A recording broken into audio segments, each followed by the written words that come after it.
Go.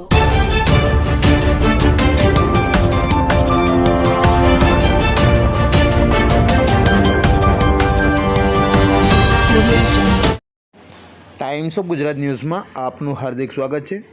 વાત કરીશું આજના મુખ્ય સમાચારની। વડોદરા શહેરના યાકુતપુરા પાસે આવેલ અજબડી મિલ પાસે છોટે મસદાદાના કમ્પાઉન્ડમાં ઝાડ ઉપર એક ચીલ દોરામાં ફસાતા દરગાહના ખાદિમ મોઇન શાહ દ્વારા સ્થાનિક અફઝલ પટેલને જાણ કરતા અફઝલ પટેલ ઘટના સ્થળે દોડી ગયા હતા અને ફાયર બ્રિગેડને જાણ કરતા પાણીગેટ ખાતે આવેલ ફાયર બ્રિગેડના લાશ્કરો ઘટના સ્થળે તુરંત દોડી આવ્યા હતા અને પોણા કલાકની જહેમત બાદ મહેનત બાદ આ ચીલને સહી સલામત ઉતારી લેવાઈ હતી। સ્થાનિકો દ્વારા ફાયર લાશ્કરોને આભાર વ્યક્ત કરવામાં આવ્યો હતો। રિપોર્ટ અફઝલ શેખ, કેમેરામેન આસિફ બાપુ, વડોદરા, ગુજરાત।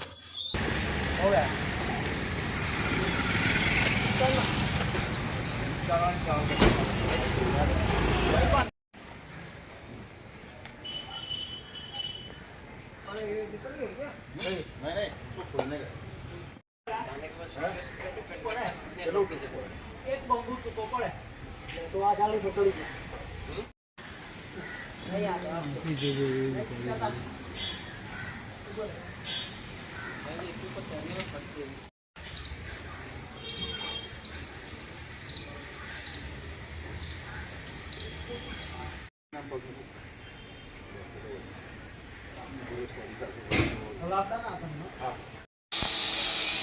આજે આપણે છોટે મસદાદાની દરગાહના પાસે એક વર્ષો જૂનો ઝાડ પીપરનો, એના ઉપર આજે સવારે 8 વાગે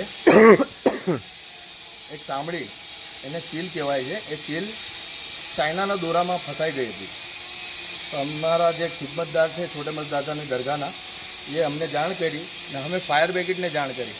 ફાયર બ્રિગેડને જાણ કરતાં જ તાત્કાલિક સ્થળ પર આવીને એ જે ચીલ હતી એનો જીવ બચાવી લીધો હતો, પણ રેસ્ક્યુમાં અડધા પોણો કલાક જેવું લાગી ગયું છે। તો ફાયર બ્રિગેડના જે કંઈ બી જવાનો હતા એમનો ખૂબ ખૂબ આભાર માનીએ છીએ અમે કે અમારા ફોન ઉપર ને અમારી કામગીરીને મહત્ત્વની વાત એ છે કે ચીલને સહી સલામત કાઢી લીધી છે। હું ટાઈમ્સ ઓફ ગુજરાત ન્યૂઝ છું, અફઝલ શેખ, વડોદરા। અજબડી મિલ ખાતે આવેલી હજરત છોટે મસદાદા દરગાહ પાસે જૂનો વર્ષ પીપલના ઝાડ પર સવારે સાંભળી ચીલ ફસાઈ હતી। જે ફાયર બ્રિગેડના જવાનોને જાણ કરવામાં આવી અને તત્કાલ એ લોકો આવી અને એ માસૂમ જીવને તત્કાલ બચાવવામાં આવ્યું। જે રીતે બધાએ સહકાર આપ્યું છે અને એમાં ખાસ અફઝલભાઈ પટેલ, અમારા સ્થાનિક રહીશ જે છે, એમને ફોન કરીને બોલાવ્યા હતા। એમના વડે બધું ફાયર બ્રિગેડને બધાને જાણ કરવામાં આવી અને સારી રીતે ચીલ બેજુબાનમાં જાનવર સ્થિર એની જગ્યાએ થઈ ગઈ। If you like this video, then like, share and subscribe to Mirror Now.